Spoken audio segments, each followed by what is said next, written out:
Di dunia tinju, setiap sabuk bukan sekedar lingkaran kulit dan logam.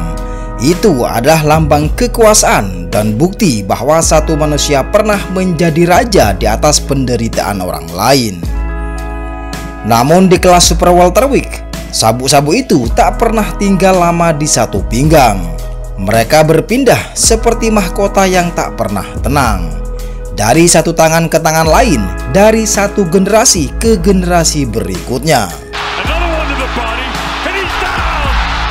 Ada yang merebut sabuknya lewat perang habis-habisan, ada pula yang kehilangannya tanpa sempat bertarung, dicopot, dilucuti, atau naik kelas tanpa sempat mengucap selamat tinggal.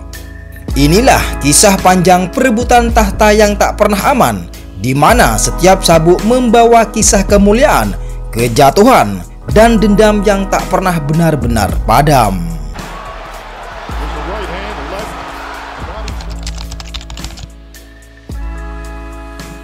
Segalanya dimulai pada 5 Juni tahun 2010. Ketika itu, Miguel Cotto yang baru naik kelas ke welter menantang Yuri Foreman di Yankee Stadium. Pertarungan itu bukan sekedar duel perebutan sabuk WBA, tetapi juga penebusan bagi Cotto yang sebelumnya hancur di tangan Manny Pacquiao. Malam itu, Cotto tampil seperti petinju yang dilahirkan kembali.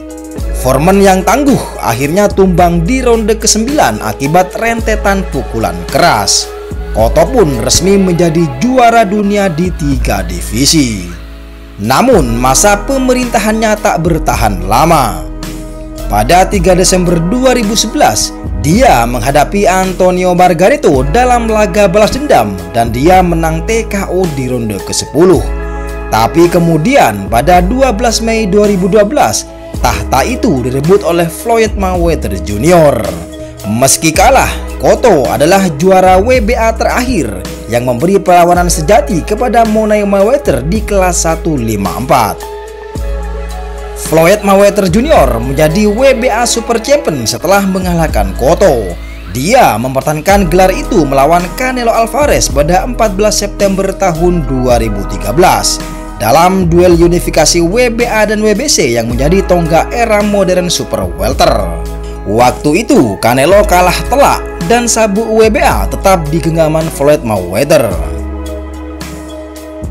Namun Floyd jarang bertahan di kelas ini. Dia segera turun kelas ke welter dan sabuk WBA perlahan terbuka untuk perebutan baru. Di saat itulah muncul nama Erislandy Lara, petinju Kuba dengan gaya defensif yang sempurna. Dia merebut sabuk WBA reguler pada 8 Juni 2013 setelah mengalahkan Alfredo Angelo. Lara bertahan lama menang atas Issa Smith, Vanessa Martirosyan, dan Delvin Rodriguez, hingga akhirnya dikalahkan oleh Jarrett Hoods pada 7 April 2018 lewat pertarungan sengit selama 12 ronde. Itulah awal dari era baru, era para petarung Amerika. Jarrett Hoods bukan hanya mengambil sabuk WBA milik Lara, tetapi juga menyatukan gelar IBF dan IBO dalam satu malam di Barclays Center. Hoods kemudian mempertahankan gelarnya melawan Jason Welborn sebelum akhirnya kalah dari Julian Jerome Williams pada 11 Mei 2019. William tampil luar biasa, mencetak knockdown di ronde kedua dan mendominasi hingga akhir. Namun roda sejarah terus berputar dengan cepat. William kehilangan sabuknya hanya 8 bulan kemudian kepada Jason Rosario yang mengejutkan dunia dengan kemenangan TKO pada 18 Januari 2020. Jason Rosario nyaris tak sempat menikmati tahtanya. Pada 26 September 2020, dia menghadapi Jermell Charlo dalam unifikasi WBA, WBC, dan IBF. Rosario berusaha keras, namun Charlo terlalu terukur.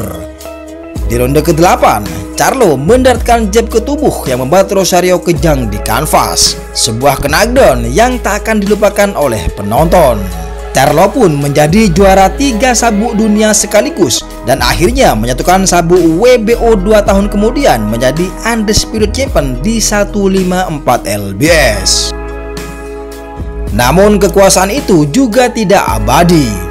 Jermell Charlo kemudian naik kelas ke menengah super menghadapi Canelo pada 30 September tahun 2023 dan sabuk WBA pun kembali kosong. WBA kemudian memberi jalan bagi era baru. Sabuk itu direbut oleh petinju Uzbekistan Israil Madrimov pada 8 Maret 2024. Kala itu dia menaklukkan Magomed Kurmadov di Arab Saudi. Madrimov menjadi bintang baru, cepat, disiplin, dan penuh dengan determinasi. Tetapi sejarah belum berhenti di situ. Kini sabuk itu akan kembali diuji dalam laga besar. Israil Madrimov melawan Terence Bud Crawford yang dijadwalkan pada 3 Agustus 2024. Dan hasilnya, Crawford petinju paling lengkap di era modern merebut sabuk itu dengan kemenangan angka mutlak, menambah koleksi gelarnya di divisi keempat dalam karirnya. Namun seperti banyak juara besar sebelumnya, Crawford tak berhenti di situ. Dia naik 2 kelas untuk menantang Canelo Alvarez, dan dunia kembali tercengang ketika Crawford menundukkan sang legenda Meksiko melalui keputusan mutlak.